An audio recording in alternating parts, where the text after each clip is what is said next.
오늘 앵커 초대석 정의당 장혜영 의원 나와 있습니다. 어서 오십시오. 안녕하세요. 어려운 발걸음 해주셨습니다. 사건 발생 이제 15일이 지났습니다. 직접 쓰신 글에서 일상은 정치의 최전선이다 이런 표현하셨는데 오늘 출연이 이제 그 일상을 회복하겠다 이런 선언으로 봐도 될까요? 네, 일종의 그런 선언으로 보아주셔도 괜찮을 것 같습니다. 먼저 여러분들께서 또 걱정, 응원, 위로 많이 보내주셨는데 그것에 대해서 꼭 감사하다는 말씀을 드리고 싶기도 했고요. 입장문을 통해서 좀 질문을 드리는 게 좋을 것 같아요. 네. 그 입장문에서 이게 직접 쓰신 표현입니다. 너만 다쳐. 요걸 아주 좀 무겁게 다루셨습니다. 네. 이게 의원님도 지겹도록 들었다 이런 말씀도 하셨고 네. 이런 말까지 들어야 함에도 이렇게 공개해야 되겠다 이렇게 결심하신 이유가 있을 것 같습니다. 처음으로 좀 본인이 직접 밝혀주시는 자리가 될 텐데요. 네. 일단 이 문제를 공개적이지 않은 방식으로 해결할 수 있는 길이 없다고 판단을 했습니다. 먼저 가해자의 지위는 공당의 대표입니다. 그래서 공당의 대표가 저지른 성추행 문제를 해결하는 길에 있어서 비공개로 해결한다고 하는 방법은 아무리 고민을 해봐도 상상할 수 없는 것이었고요. 제가 한 사람의 피해자이면서 동시에 대한민국 국회 국회의원이기도 하다는 점, 이 굉장히 피해자인 저를 숨기면서 어떤 국회의원으로서 제가 가지고 있는 소명을 다할 수 있는 길이 잘 보이지 않았습니다. 역시 입장문에 나오는 대목입니다만 그럴듯한 남성들조차 왜 번번이 눈앞의 여성을 동등하게 존엄한 존재로 대하는 것에 처참히 실패하는가라고 하셨고 또 우리는 이 질문을 직시해야 되고 또 반드시 답을 찾아야 된다 이렇게 말씀을 하셨어요. 의원님께서 생각하시는 이 답을 찾는 과정이랄까 원인과 해결 방안 있을까요?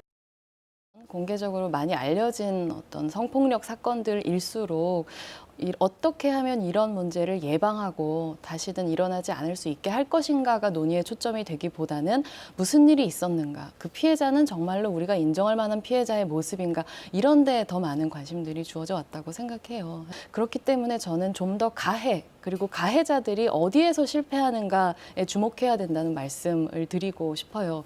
많은 사람들이 피해자는 피해자다운 모습이 정해져 있고 가해자는 또 어떤 사람들만 가해를 저지르지 어떤 사람들은 절대로 그럴 사람이 아니야 라고 생각하는데 그것은 우리가 가지고 있는 성폭력에 대한 하나의 편견이라고 생각을 하고 싶습니다. 김종철 전 대표를 가해자를 이제 고소하지 않기로 하셨습니다. 네. 이제 일각에서는 정의당이 이 성범죄 친고죄 피해자에 앞장서 왔는데 좀 달라진 거 아니냐 입장이 이런 지적도 있습니다. 어떻게 보십니까? 제가 가해자를 형사고소를 진행하지 않은 이유는 깊은 생각 끝에 그것이 필요하지 않다라고 피해자인 저 스스로 회복에 있어서 판단했기 때문입니다. 형사고소라고 하는 절차는 성범죄에 있어서 피해자들이 자신의 권리를 회복하고 일상으로 돌아가기 위해서 선택할 수 있는 명확한 하나의 수단입니다.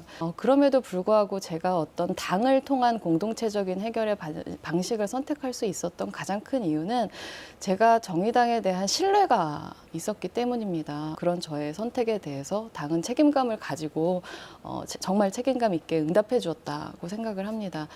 가해자는 가해 사실을 인정을 하였고 그리고 이에 대해서 사과를 하였고 당은 이에 대해서 가장 당이 내릴 수 있는 엄중한 징계 조치, 제명 조치를 내린 상황입니다.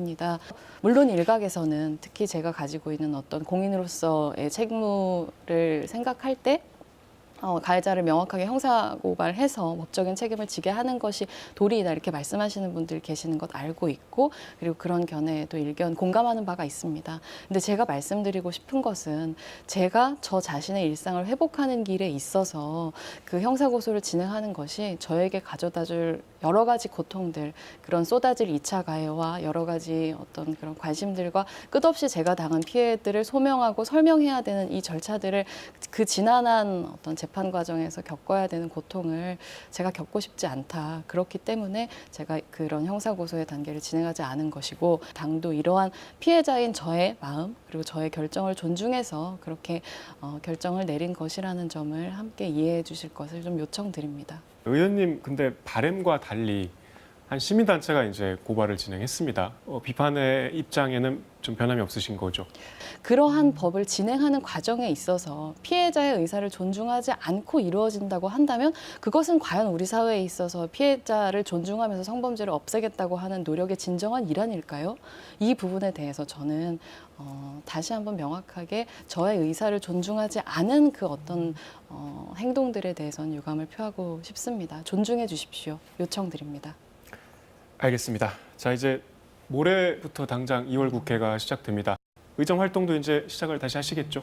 사실 지금 우리 사회가 코로나19라고 하는 초유의 재난을 맞이해서 굉장히 이 정치권이 풀어내야 되는 구체적인 숙제들이 많이 있고, 그 안에서 제가 해내야 되는 역할들이 분명히 있기 때문에 국회의원으로서의 책무를 다하기 위해서 앞으로 노력하는 모습 보여드리겠습니다.